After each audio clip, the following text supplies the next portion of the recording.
জরুরি অবস্থায় বিমানবন্দরে বিমান দুর্ঘটনা ঠেকানোর মহড়া হয়ে গেল চট্টগ্রামের শাহ আমানত আন্তর্জাতিক বিমানবন্দরে। বিমানবন্দরে যে কোনো পরিস্থিতি মোকাবেলায় নিজেদের সক্ষমতা যাচাই করে নিতে অনুষ্ঠিত হলো এই অগ্নি নির্বাপন মহড়া। এতে যোগ দেন সেনা, নৌ বিমান বাহিনী, ফায়ার সার্ভিস, বিমানবন্দরের সিভিল এভিয়েশনের শতাধিক সদস্য। আয়োজন আছেন রাজীব বড়ুয়া।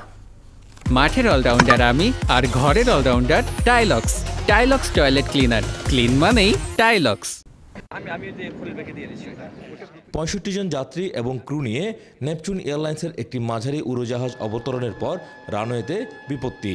পাইলটের দক্ষতায় কোনো মতে থামানো গেলেও এয়ারবাস 320 মডেলের বিমানটি ছিটকে পড়ে ট্যাক্সিওয়ে থেকে 200 ফুট ভেতরে। সাথে সাথেই ডান ইঞ্জিনে লাগে আগুন, ছড়িয়ে পড়ে ভয়াবহ আকারে। পুরো ঘটনাই ছিল সাজানো। এটি আসলে বিমানবন্দর কর্তৃপক্ষের দুর্ঘটনা প্রতিরোধের মহড়া। এরই অংশ হিসেবে জরুরি সাইরেন বাজার পরপরই মিনিটের মধ্যে বিমানের আশেপাশে ছুটে আসে দমকল বাহিনীর যান ও জরুরি হেলিকপ্টার। আগুন নেভানোর সাথে চলে যাত্রীদের উদ্ধার কাজ। আগুনে 40 জনকে অক্ষত, 20 জনকে আহত এবং 4 জনকে মৃত উদ্ধারের অভিনয় করা হলো। যে কোনো ধরনের অপ্রীতিকর ঘটনা এড়াতে এই মহড়ার আয়োজন বলে জানান সিভিল এভিয়েশন কর্মকর্তারা। তিনি বলেন, প্রকৃত দুর্ঘটনার সময় পরিস্থিতি মোকাবেলায় এই মহড়ার আয়োজন। গত 2 মাসে অনেকগুলো কিন্তু ঘটনা ঘটেছে, আপনারা দেখেছেন।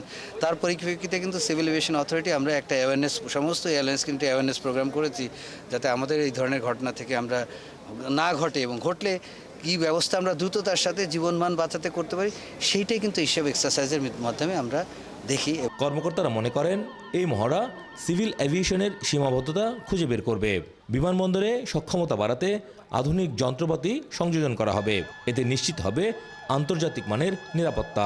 এখান থেকেই সহজেই প্রতীয়মান হয় যে এটা আমরা রেগুলারলি করছি, এবং এটা আসলে আইকাওর একটা নির্দেশনাই আছে, প্রতি 2 বছর পরপর করতে হবে। সুতরাং আমরা রেগুলারলি আমাদের প্রত্যেকটা আন্তর্জাতিক এয়ারপোর্টে রেগুলারভাবে এই এক্সারসাইজটা করা হচ্ছে। চট্টগ্রামের শাহ আমানত বিমানবন্দরে মহড়ার কারণে সকাল 11টা থেকে বেলা 2টা পর্যন্ত বিমানবন্দরে বিমান ওঠানামা বন্ধ ছিল।